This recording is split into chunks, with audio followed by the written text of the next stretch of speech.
नमस्कार दोस्तों, स्वागत है आपका एसकेबी एजुकेशन में। इस वीडियो में हम लोग डिस्कस करेंगे झारखंड का महत्वपूर्ण करंट अफेयर्स।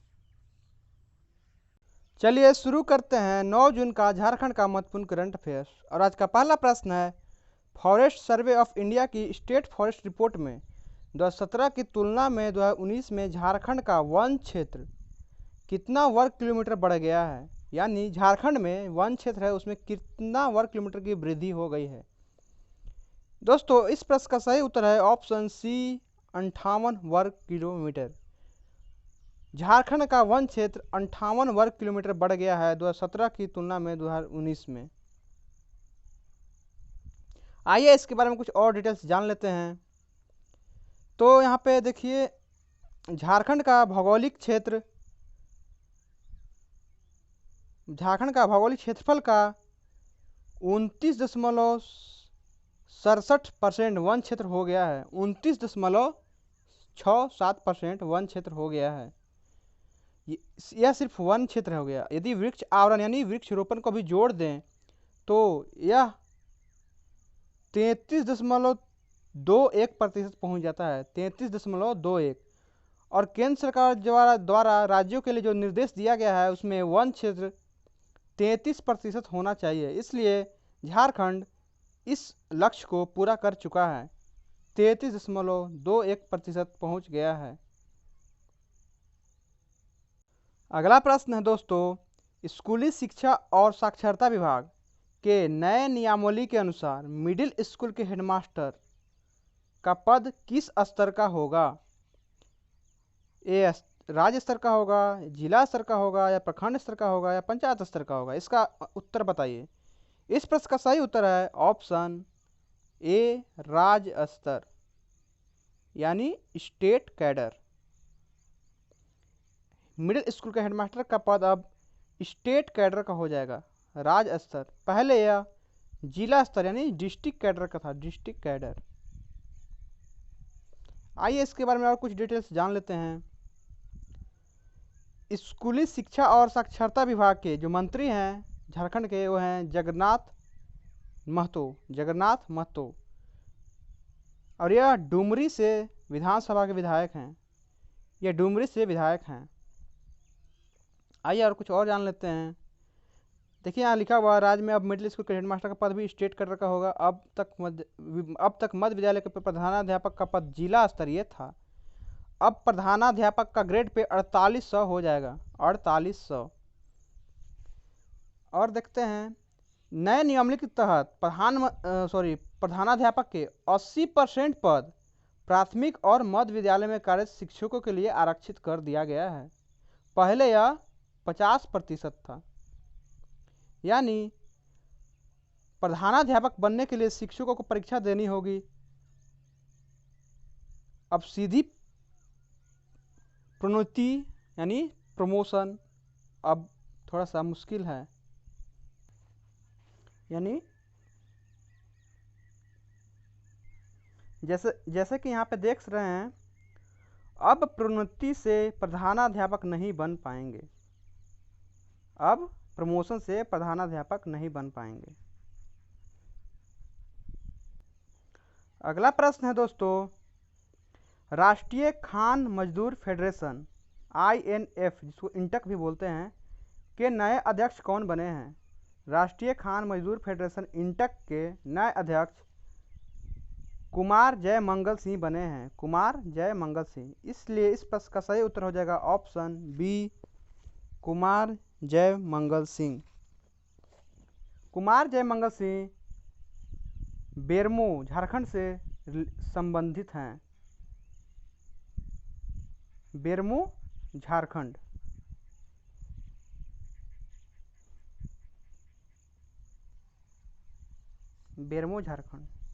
ठीक, आगे अगला प्रश्न है दोस्तों, झारखंड ओलंपिक संघ द्वारा ई ओलंपिक डे कब मनाया जाएगा। झारखंड ओलंपिक संघ यानी झारखंड ओलंपिक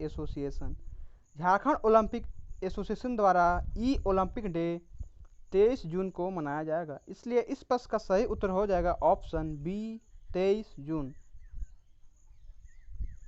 आइए कुछ और डिटेल्स जान लेते हैं। अंतर्राष्ट्रीय ओलंपिक दिवस 23 जून को हर साल मनाया जाता है। 23 जून। झारखंड ओलंपिक संघ के महासचिव हैं मधुकांत पाठक और भारतीय ओलंपिक संघ के अध्यक्ष हैं नरेंद्र ध्रुव बात्रा। भारतीय ओलंपिक संघ का गठन सन 1924 ईस्वी में हुआ था। सन 1924 ईस्वी में। ई ओलंपिक डे मनाने की घोषणा भारतीय ओलंपिक संघ द्वारा की गई है। भारतीय ओलंपिक संघ द्वारा। अगला प्रश्न है, हाल ही में Palamu tiger reserve (PTR) Palamu tiger reserve 3 bison की गोल घोंटू बीमारी से मौत हो जाने के कारण चर्चा में है। आपको बताना है कि पलामू टाइगर रिजर्व की स्थापना कब की गई थी। पलामू टाइगर रिजर्व की स्थापना 1973 ईस्वी में की गई थी। 1973। इसलिए इस प्रश्न का सही उत्तर हो जाएगा option D 1973। Palamu tiger reserve में हाल ही में 3 बाइसन, याद रखिएगा, 3 बाइसन की गोल घोंटू बीमारी से मौत हो गई थी। आइए इसके बारे में और कुछ डिटेल्स जान लेते हैं। तो पलामू टाइगर रिजर्व झारखंड का एकमात्र नेशनल पार्क जो कि पलामू नेशनल पार्क है उसी का एक हिस्सा यानी एक भाग है। और ये पलामू टाइगर रिजर्व लातेहार में स्थित है। पलामू में नहीं, लातेहार में स्थित है। पहले पलामू में ही था, लेकिन जब पलामू से लातेहार 2001 ईस्वी में अलग हो गया और 20वां जिला बना, उस टाइम यह पलामू टाइगर रिजर्व लातेहार में चला गया, लातेहार का हिस्सा में बन गया।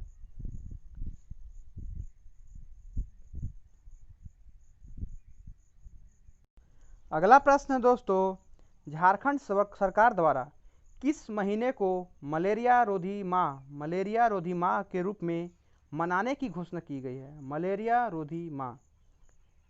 हाल ही में हेमंत सरकार द्वारा जून 2020 को मलेरिया रोधी माह के रूप में मनाने की घोषणा की गई है।